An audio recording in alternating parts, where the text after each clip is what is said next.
Renungan Pagi Menjadi Putra dan Putri Allah oleh Ellen G. White, 23 Januari 2021. Mari kita berdoa. Bapa kami yang di sorga, Allah pencipta langit dan bumi, laut dan segala isinya, Allah yang maha besar, maha kuasa, sumber segalanya, yang kami sembah selalu melalui anak-Mu yang tunggal, Yesus Kristus. Terpujilah Yesus, anak Allah yang maha tinggi, yang adalah satu-satunya jalan dan kebenaran dan hidup bagi kami. Pada pagi hari ini kami bersyukur boleh bangun dan berbakti dan sebagaimana mendengar dan membaca firman-Mu. Kiranya Roh-Mu ya Yesus menguasai hati dan pikiran kami, agar kami mengerti dan diubahkan. Beserta kami sepanjang perbaktian ini, kehendak-Mu yang jadi. Ampun kami akan dosa dan salah, karena kami berdoa hanya dalam nama anak Allah yang tunggal, Yesus Kristus, yang adalah Tuhan dan Juru Selamat kami. Amin. Renungan hari ini berjudul, Ia menuntun kita kepada seluruh kebenaran. Ayat inti terdapat dalam Yohanes 16 ayat 13. Tetapi apabila Ia datang, yaitu Roh kebenaran, Ia akan memimpin kamu ke dalam seluruh kebenaran, sebab Ia tidak akan berkata-kata dari dirinya sendiri, tetapi segala sesuatu yang didengarnya itulah yang akan dikatakannya, dan Ia akan memberitakan kepadamu hal-hal yang akan datang. Tiap-tiap hamba Allah harus dituntun oleh Roh Suci. Bukanlah manusia yang berjalan yang menentukan langkah-langkahnya. Jalan kita, walaupun mungkin berbatu-batu, ditandai bagi kita oleh Tuhan, maka di dalamnya lah kita mesti berjalan. Kristus telah mengadakan persediaan bahwa jemaatnya akan menjadi suatu badan yang diubahkan, diterangi dengan cahaya sorga, memiliki kemuliaan Immanuel. Adalah maksud Allah supaya tiap-tiap orang Kristen dikelilingi dengan suasana terang dan perdamaian rohani.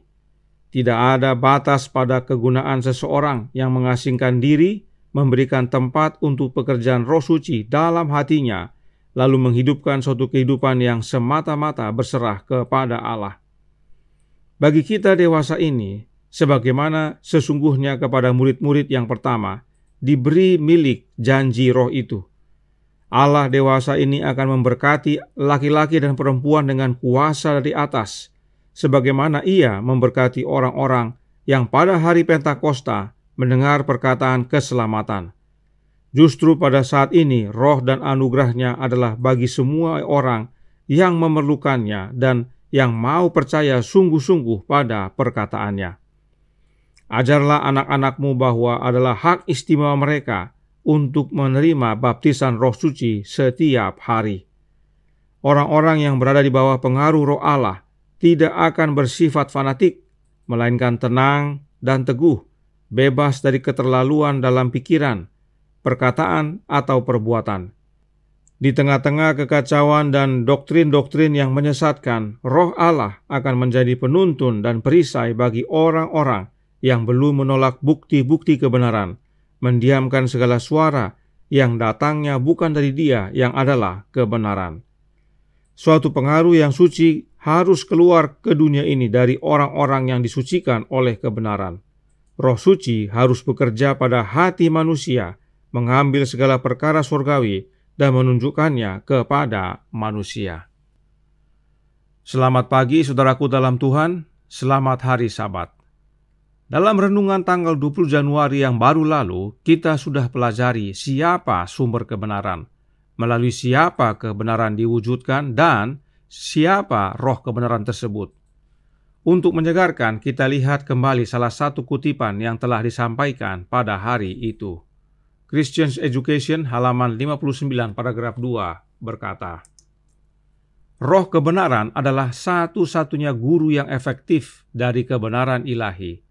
Bagaimana Allah harus menghargai umat manusia karena Dia memberikan putranya untuk mati bagi mereka dan menetapkan Roh-Nya untuk menjadi guru manusia dan penuntun yang berkelanjutan.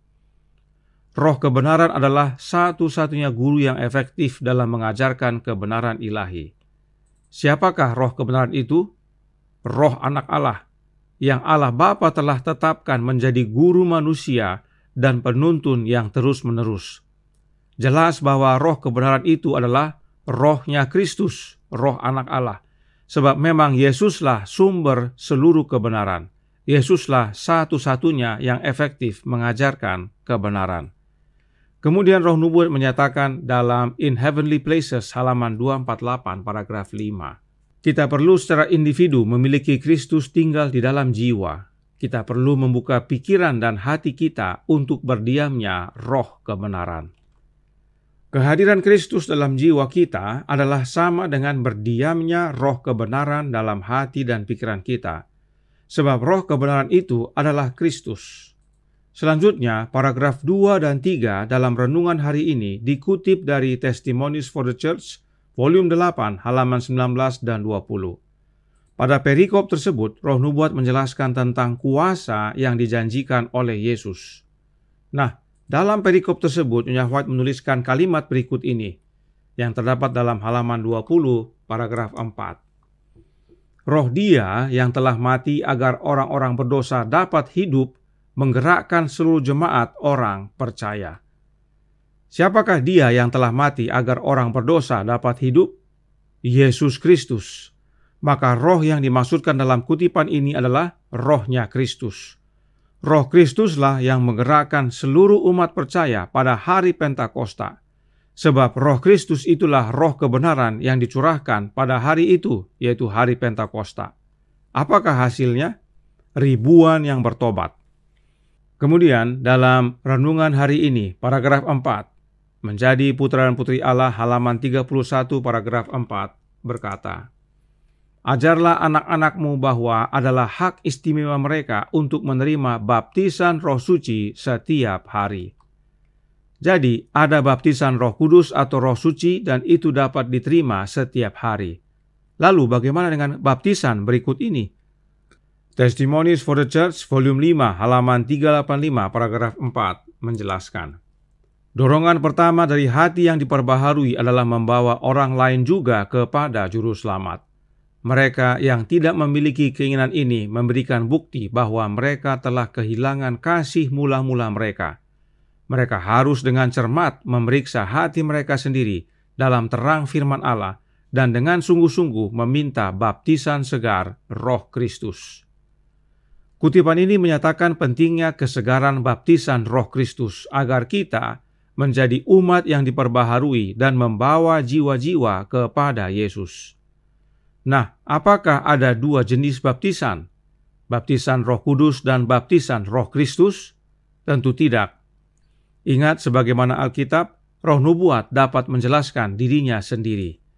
Nyonya White menjelaskan dalam Selected Messages buku ketiga halaman 20 paragraf 2 yang berbunyi, ketika Roh Kudus dicurahkan ke atas jemaat mula-mula, kumpulan orang yang telah percaya itu, mereka sehati dan sejiwa. Kisah 4 ayat 32. Roh Kristus menjadikan mereka satu. Ini adalah buah dari tinggal di dalam Kristus. Jelas sekali Nyonya White menyatakan bahwa Roh Kudus yang menyatukan hati dan jiwa jemaat mula-mula adalah Roh Kristus. Roh Kristuslah yang dicurahkan pada hari Pentakosta. Itu sebabnya Nyonya White menyatakan dalam Manuskrip Releases volume 14 halaman 84 paragraf 3 yang berkata, Roh Kudus adalah Roh Kristus, dikirim kepada semua manusia untuk memberi mereka kecukupan. Jelas tidak ada dua baptisan roh. Hanya ada satu baptisan roh, yaitu baptisan Roh Kristus. Mengapa semua ini perlu kita pahami? Karena pada hari Pentakosta, Roh Kudus yang disebut penghibur dicurahkan kepada jemaat mula-mula. Dan penghibur itu disebut juga Roh kebenaran. Nah, kalau Roh Kudus yang dicurahkan pada hari Pentakosta adalah Roh Kristus, maka penghibur itu adalah Roh Kristus. Dan dengan sendirinya, Roh kebenaran itu adalah Roh Kristus juga.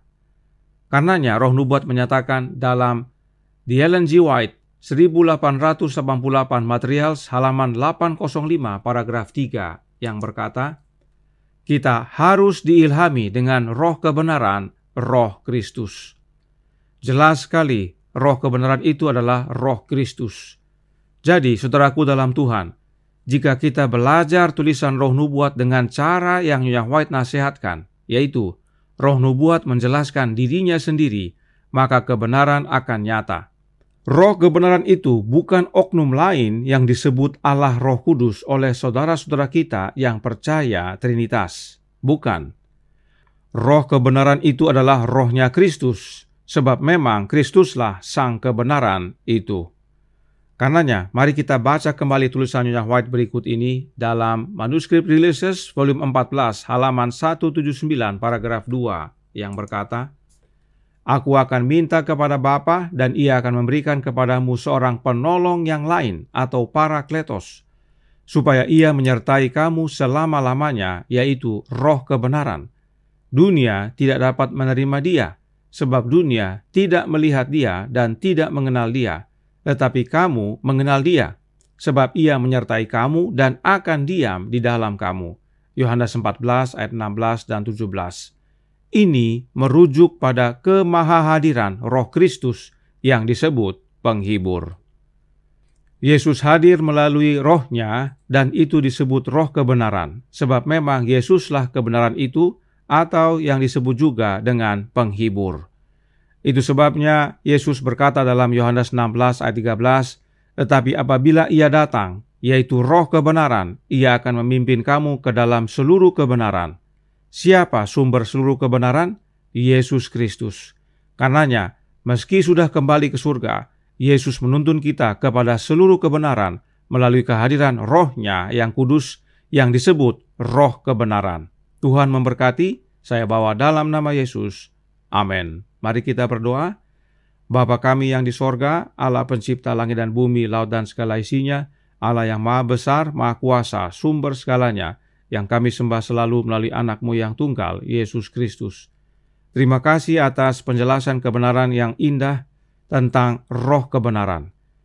Itu bukan oknum yang lain, yang bukan Yesus. Roh kebenaran adalah Yesus Kristus itu sendiri, melalui kehadiran Roh-Nya. Karena Yesuslah sang kebenaran, dan Dialah sumber kebenaran bagi kami. Dialah yang menuntun kami ke dalam seluruh kebenaran. Ini biarlah menjadi